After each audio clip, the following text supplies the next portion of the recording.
Hey guys, it's John Gibb with another episode of Fight Insight, and I'm here to talk about Zhang Weili versus Joanna Jedrzejczyk. First, I'm going to talk about their skill set, what both of these ladies do well. We'll start with Weili.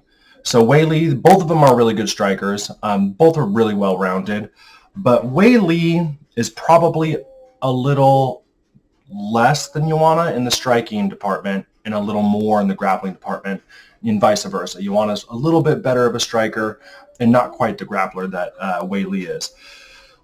So let's talk about what Weili likes to do on the feet. Weili has a really good inside low kick. She'll use that lead leg and pummel the inside of her opponent's lead leg. If she misses that shot, she has this really nice side kick that she follows it up with. So either way, she's going to catch you with something. And it's probably her signature move. She's got really fast hands. She throws left and right hooks, blistering fast, mixing in some straight shots in there. A little knock on her is she does like to leave her chin up in the air while she throws those shots, and I think she gets a little excited. It kind of shows that she's not quite as seasoned as Joanna, but they're fast shots, and she's got knockout power with them. She's really explosive. If she closes a distance on you, she has these really nice hip tosses. She likes to get them from a headlock, but I've seen her do it from a body lock. She also has... I saw her fights with Tisha Torres and Danielle Taylor, and she has a couple other takedowns that she does, but I wouldn't even know what to call them. They're interesting. They're different. The difference with her takedowns versus like Khabib or Kamaru or traditional wrestlers is she doesn't get a position and then work for a takedown. It's an explosive movement. She just kind of explodes through it, and if she doesn't get it, she doesn't seem to work too hard for it after that. If she does get you down, she's got really good top control. She passes well. She gets into the crucifix position really nice. She's got a really aggressive ground and pound. She really puts damage on people down there. Joanna, she has great low kicks. She sets up her low kicks really well, like a good Thai boxer. Hand combination, whack, really hard low kicks. She's got a great jab. It's real long and it's like there's a lot of venom on it. She snaps people's head back with it. She's got great boxing. She throws, all of her punches are really good. She really has just an arsenal of them. She's really dangerous in the clinch. She's got great elbows. She's got great knees. She has good control up against the fence. If she gets your back up against the fence, she controls you well and puts a lot of damage on you there.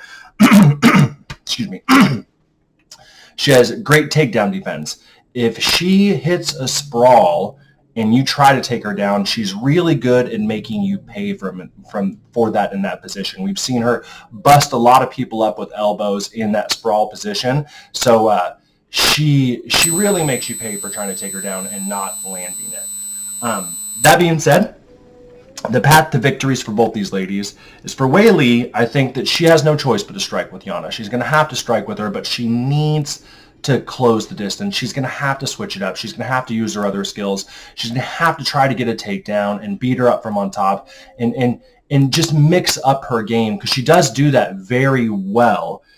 And the reason that she should do that is because I think the path to victory for Joanna is she needs to keep this as a technical kickboxing match. If she can keep it long range and just have it be kind of a point battle, like a traditional kickboxing match, I think Joanna is... I wouldn't even be surprised if Joanna outclass Weili in that realm. I think she just does it a bit better. She's a more sophisticated striker.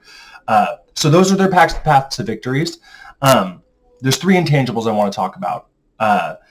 I'm curious how Weili is going to deal with Joanna's mind games. Joanna is really imposing in those weigh-ins and leading up to the fights. I like to call it the eagle eye. If you've ever looked at the picture of an eagle and looked into those eyes, that's a really intense gaze that you're looking at. And I think that Joanna has the eagle eye, that really piercing stare. And she's not nice. She's not there to be your friend, which I'm not sure how Weili is going to deal with that, because if you look at her other fights in the UFC, She's very respectful. She does like a lot of bowing. She smiles during the fight like it's all like they're friends or something.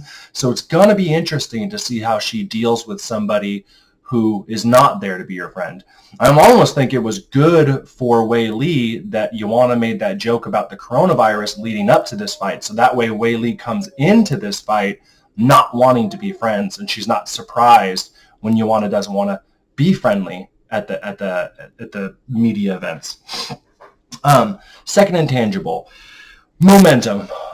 In my, Joanna was the strawweight queen. And in my experience, when somebody is a longtime champion and they get knocked off the throne, off the top of my head, I can't think of one person who ever quite looked the same after they had been knocked off the top of the mountain. It's like they lose something. They just lose some kind of spirit in there. Not saying that Joanna did lose her spirit, but that's definitely a thing. I've seen it. I've noticed it. And Weili has worked her way up to the top of the mountain, so she hasn't lost some of her spirit yet. So I think the momentum and the fact that it's Weili's time, momentum is on Weili's side. This is her fight to lose, So that's a point for Weili going into this fight. Experience. Weili has had 3 fights in the UFC, and she fought a lot of undermatched opponents over in China. So Weili has not stepped in there with a lot of world-class competition. She fought Tisha Torres, who's a great fighter. She fought Jessica Andrade, great fighter. Joanna fought both of those girls, and she's fought 13 times in the UFC. She fought both of those girls, and she fought Valentina Shevchenko. She fought Rose Namajunas twice. She fought Claudia Gadelha twice. She had 31 kickboxing matches. So Joanna is hyper experienced. She has been in there against the best many times. So competition-wise, this is a huge jump up for Weili. She's never fought somebody like Joanna, and Joanna has fought somebody like Weili as far as, she's fought world-class competition many times. So that's a point for Joanna, which leads me into my prediction. If you look at the pro picks for this fight, everybody is picking Weili. And I can see why. I do think it is her time. But I cannot get over the idea, after watching tape on these girls, I cannot get over the idea that Weili is going to have a hard time taking Joanna down. And I think that Joanna can outstrike her. So I'm going to pick the underdog in this one. And I think Joanna is going to beat her. I think that Joanna is a bad match for Weili. I mean, I could be wrong, but that's what my gut is telling me, that Joanna is going to win the title back. All right, so that's my prediction, and I will be back tomorrow with a Israel Adesanya, Yoel Romero video, and I'll have a nice Izzy picture right here, which I'm really excited about. All right, guys, thanks for watching. Like, subscribe, and comment.